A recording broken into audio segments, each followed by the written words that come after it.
Hello mga kamema! So eto na nga ang binibida ko sa inyo. Grabe, super power tool to mga kamema. Saan to ginagamit? Sa pagkakabit mga kamema, bakal, semento, or kahit o kahoy pwede pa, no? Isa-isayin natin inclusion nito na dahil sa murang halaga meron ka ng ganito kagandang power tool. Ito panlinis, no? Ito earplug, eye visor. May earplug. Tapos meron pa siyang extra ganito na 1, 2, 3, 4, 5, 6 no, na nasa loob niyan.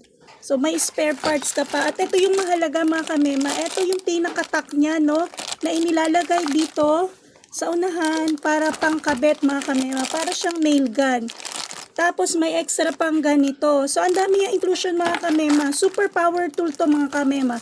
Kaya kung ikaw naghahanap ng ganitong klaseng power tool mga kamema, nandyan sa yellow basket ko mga kamema. Ito yung original, mabigat. Ayan, so excited to use this one talaga, grabe. So go for checkout.